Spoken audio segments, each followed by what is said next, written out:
Brothers, pay attention and look at me. Don't talk to each other. Look at me. When the Prophet's hadith is mentioned, you shut your mouth. I'm telling you a hadith, you shut up. This is why you men are finished. Hello everyone, you are now watching Muslim Logic Fail number 3. The gentleman you just saw is Imran ibn Mansur, better known online as Dawah Man, a failed rapper turned Muslim preacher who now spreads the word of Allah through his countless YouTube videos. And as you can see, Dawah Man demands you pay attention. You'd better take him seriously. These are important, high-level ideas he's sharing. So how about we take a look and find out just exactly what Dawah Man is preaching. So let's begin by hearing Dawah Man's thoughts on a subject that Islam has always had great takes on: women. In 2017, Dawah Man made a video complaining about Muslim women on YouTube, or hijabi YouTubers. For some reason though, he couldn't direct the video at the YouTubers themselves, but rather at their husbands. Nowadays we have this culture on YouTube where you have sisters who make like YouTube videos and whatnot, and you know, like these hijabi YouTubers and whatnot, just generally YouTubers, and like, you know, their husbands are like involved. Well, isn't that awful? Supporting your wife, taking part in her hobbies, what is the world coming to? Like, I understand that some husbands might, you know, not have control over their wives, and their wives are, you know, dressing inappropriately, putting up all this makeup, just doing just hijab tutorials, and like some are not even hijabis, right? And like the husband's just getting involved like it's happy days. Now, you might be wondering why the Three Stooges care about how women look on YouTube, but they have a very good reason to be concerned. Some people are perverted, they're just lusted by her or something like that, they're in love with her or something I actually like know a guy who, one hijabi YouTuber, he actually masturbated over her.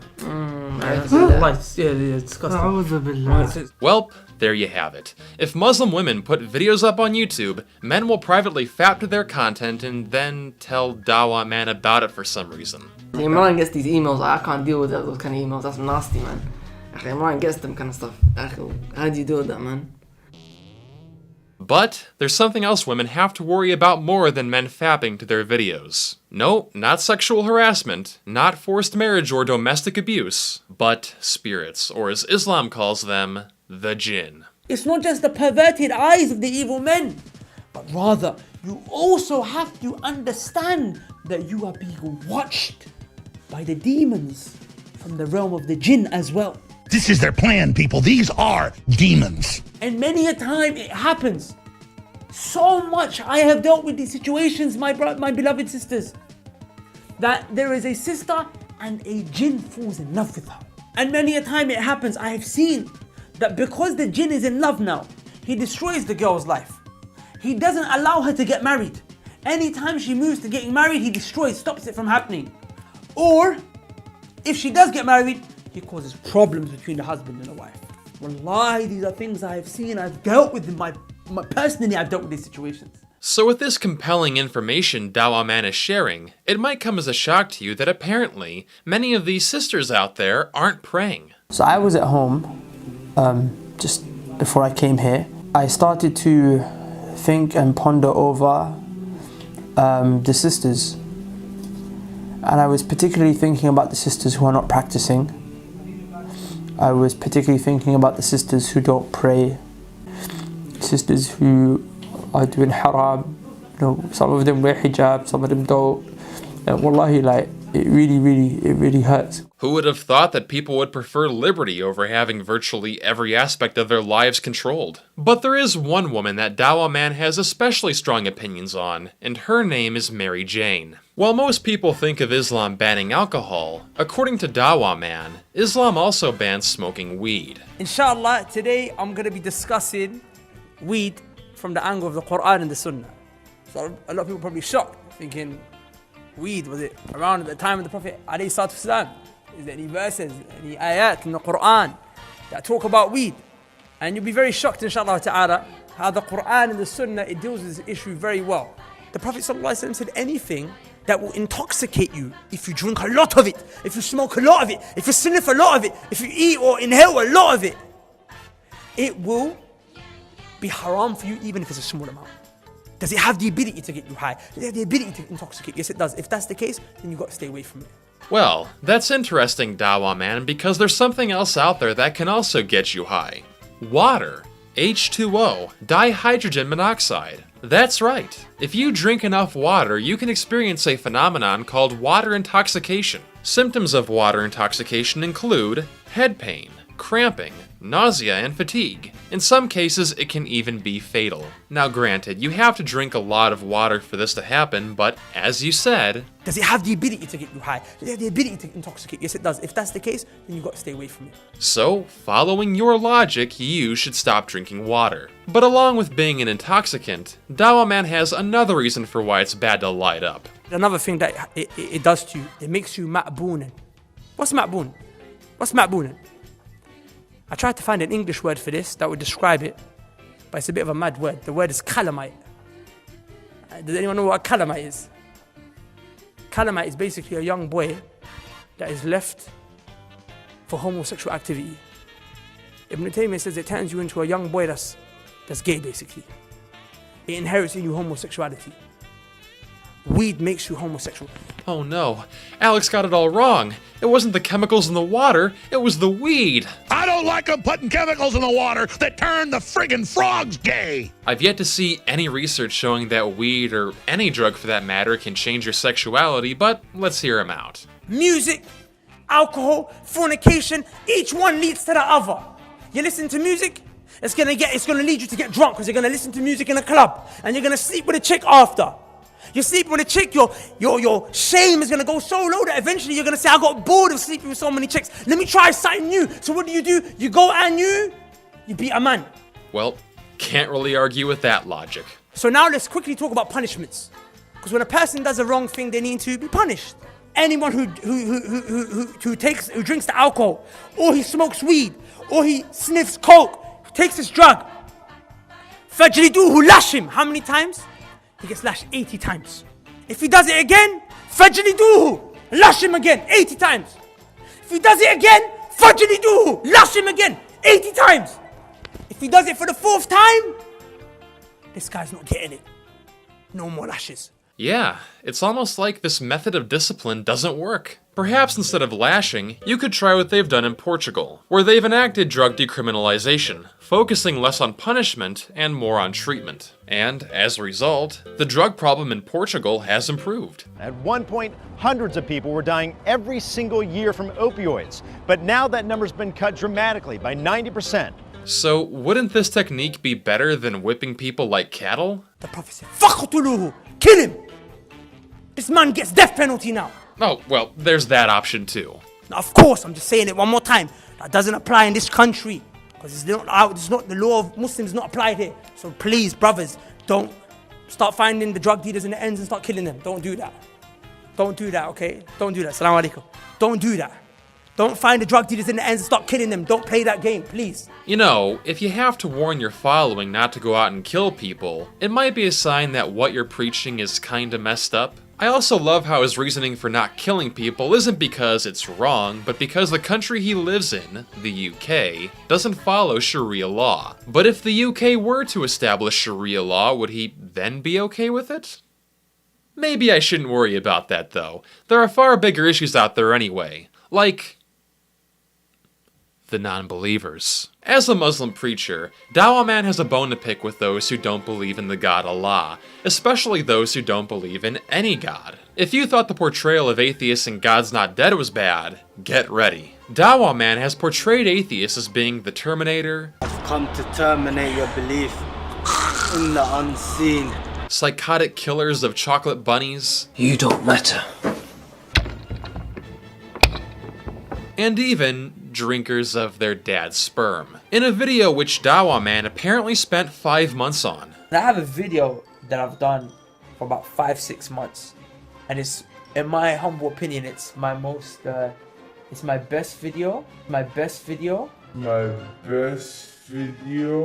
Well, let's take a look. For this part of the video, however, I'll be turning it over to ex-Muslim YouTuber Apostate Prophet, and I'll return shortly. Hello everybody, this is the Apostate Prophet. Dawah Man in this video basically speaks about how in atheism there is nothing wrong with drinking your dad's sperm, which is why atheists shouldn't react so disgusted. Drinking semen doesn't harm anyone, and it has nutritional value. So go drink your dad's sperm, man. What are you waiting for? He's not entirely wrong. There might be theoretically nothing wrong with drinking your dad's semen, the substance in and of itself. But here's something for you, Dawah Man. Snot, mucus, a booger is something that you could logically eat and doesn't harm anyone, and it doesn't seem to have serious health risks. Yet we don't do that, not because it is an evil act, but because it is simply disgusting. We don't just reject everything because it is evil. We simply don't do many of the things that we don't do because we seriously don't want to do them. Otherwise, let me know, Dawah Man, and I'll send you a year's collection of everything that comes out of my nose, with pleasure. But okay, let's get closer to the subject matter. We could associate drinking your dad's semen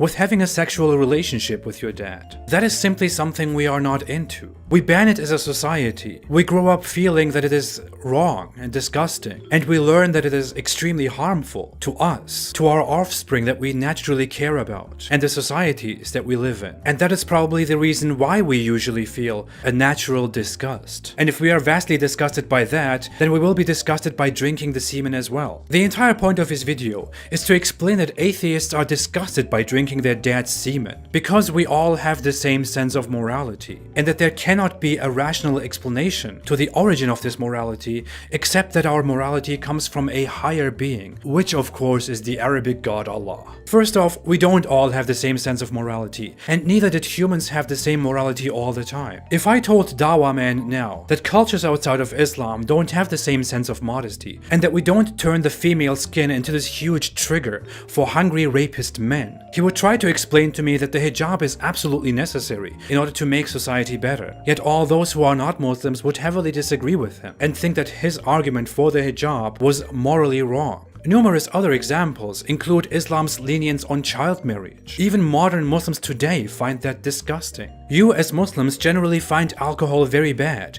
and despise the eating of pork, while other cultures totally enjoy alcohol and like pork as their favorite food. Most people in the West or in East Asia find it absolutely beautiful to have a dog at home. In Islam, having dogs at home is evil. Most cultures consider pictures an essential part of humans and their progress. In Islam, pictures of living beings are evil. In the past, humans considered it normal to rape, to murder, to loot and to enslave, to sacrifice people to gods, to stone each other, and much more. Well, some of us still do. Much of that has changed because we are constantly changing. We are definitely not wired the same way regarding morality. Dawah Man gets very confused throughout his video and compares drinking your dad's semen to murder and rape and genocide. The problem is that he doesn't understand social contract. We don't abstain from murder and rape just because we find it disgusting. We forbid these things as a society because historically and sociologically explained, humans made social contracts and built their rules with these. We agreed on such rules because we had to learn to live together without chaos, because we don't like being caught in chaos, because it endangers our own existence. So we agreed to common values for our own good. It's really that simple. This is how we make rules. Our rules are neither completely arbitrary, nor do they come into our veins from a higher being. And seriously, how can a Muslim apologist speak of common moral values and what is disgusting and what is not disgusting, when it is Islam that recommends the drinking of camel urine, which is not only disgusting but also harmful, the dipping of flies into your soup before you finish it, and when it is the Muslim community that widely practices cousin marriage, which the rest of humankind finds disgusting. But let me see you with a yellow bottle next. Stay away from Islam. If you want to watch more of Apostate Prophet's content, a link to his YouTube channel can be found down below. But if you thought Dawah Man had a low view of non-believers in that video, take a look at his upload titled, "Are You Better Than a Cow?" Basically, I want to introduce you to some friends that we have over here. We've got some cows, as you can see. Basically, brothers and sisters, just seeing the cows reminded me of an ayah in the Quran where Allah subhanahu wa ta'ala describes the people who are misguided. Allah subhanahu wa ta'ala says they're more misguided than the cattle. They are more astray than the cattle, right? If you think about it, brothers and sisters, a human being, right, who doesn't believe in Allah subhanahu wa ta'ala, he has less value than these cattle right here. Because at least from this cattle and these cows, you can get milk. At least from these cows, you can get leather. But what is going to come from a human being who is misguided, who doesn't worship Allah? Gee, I don't know, Dawah man. Maybe a car? The Mercedes-Benz company was founded by a man named Carl Benz. Not a Muslim, but a Roman Catholic. You literally wrote in with proof against your argument. That human being will live in this world, and all that human being will leave behind is his feces and his urine and his bones and his skin that will rot into the ground, okay? And also a multi-billion-dollar company that manufactures cars worldwide, but who's counting that? You're also on Facebook, a website founded by Mark Zuckerberg, who's a Jew. And you clearly find plenty of value from using his site to spread your message. You use Apple products like an iPhone, AirPods, and a MacBook. Apple was founded by Steve Jobs, a Buddhist, as well as Steve Wozniak, who said he's an atheist or agnostic. And their current CEO, Tim Cook, well, let's say he's a big fan of weed. Every single day of your life, you are the beneficiary of creations from people who don't believe what you do. So if you truly think that non-Muslims make nothing of value, then by all means, delete your Facebook, get rid of your Apple products, practice what you preach. That human being has not left anything positive behind. Matter of fact, what does that human being do? He creates chaos. He gets drunk, okay? So when he gets drunk, he creates disorder in society. He fornicates. He impregnates girls. Illegitimate children are born. Mothers are having to raise, kids on their own. He creates chaos. Fun fact, the top 10 most peaceful countries in the world are all majority non-Muslim. If not following Islam causes so much chaos, then why are all these countries so peaceful? So I just wanted to share that benefit with you guys, right? Don't be like the cows. Don't be, as Allah said, worse than the cows, more astray, more misguided than the cattle. Worship Allah subhanahu wa ta'ala. Be a slave to Him subhanahu wa ta'ala. As ridiculous and laughable as Dawah man is, his behavior shouldn't be all that surprising. After all, we are the product of our beliefs. Dawah man's comparison of non-believers to cows isn't something he made up himself. It comes directly from the Quran, chapter 7, verse 179. And as for him telling you to be a slave to Allah, well, Islam means submission to the will of God. And verse 51-56 of the Quran says that Allah created mankind to worship Him. So is it really a shock when Muslim preachers say Orwellian things like freedom is slavery? The highest status with Allah, of the highest knowledge, is that I'm just a slave. And the word slave I use deliberately. I didn't say servant. I said slave because it's kind of an offensive term. Right? And literally in the Arabic language, I have to try to translate the Arabic of the Quran as close to the English as possible. I'm not trying to be politically correct. I'm trying to be accurate from a language point of view. Abd actually does mean slave. And yes, slave is an offensive term. But I want you to understand why that's used. Because slavery to anyone other than Allah is humiliation. But slavery to Allah is an honor. It's actually freedom. We are all slaves. The only way you can really, truly free yourself is by changing your slavery. Be a servant, be a slave of God. Becoming a slave is the only way that you will ever become free. True freedom can only be obtained by being a slave to the one who gave you life, the one who will bring you to death. The only religion that calls for this complete submission to the Creator and not His creation, and places submission to His creation, is Islam. Are these beliefs compatible with Western Enlightenment values? Do they really have a place in the 21st century? I don't know about you, but I refuse to be a slave.